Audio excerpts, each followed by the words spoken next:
সম্মানিত উপস্থিতি, হাদিসের ভিতর আছে আমার আপনার নবীজি বলছেন আল্লাহ তাআলা পৃথিবীর বুকে যত প্রকার গুনাহ আছে সবগুলো ক্ষমা করে দেবেন, তবে একটা শর্ত, ও বান্দা শোনো, তোমার এই গুনাহর ভিতর যদি শিরক থাকে তাহলে শিরকের গুনাহ বাদে আল্লাহ সকল প্রকার গুনাহগুলো maaf করে দেবেন। একটু জোরে বলেন না সুবহানাল্লাহ।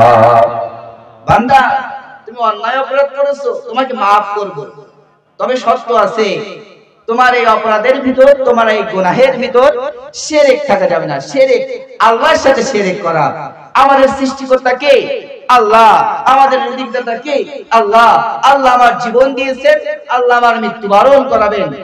এই যে আমরা আল্লাহর উপরে ঈমান এনেছি, এরপরেও দুনিয়ার কোন পীরের দরবারে, দুনিয়ার কোন পীর, দুনিয়ার অমুক, দুনিয়ার তমুকের কাছে বলা যাবে না যে আপনি সবকিছু পারেন।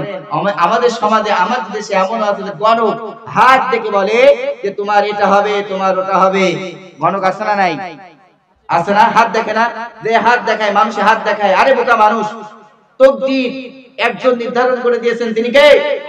একটু করে বলেন তিনি কে? তকদির নির্ধারণ করে দিয়েছেন আল্লাহ। আরে বোকা মানুষ, তুমি মানুষের দরবারে কেন যাও? তুমি মানুষের দরবারে কেন যাও? তোমার এই ভবিষ্যতে কি আছে? আমি তো বলি, যখন কোন গণকের কাছে যাবেন, যে হাত দেখানোর আগে তারা একটা থাপ্পড় মেরে দেবে।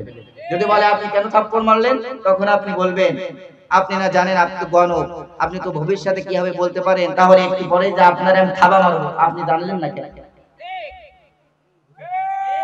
আজ থেকে কি যাবে?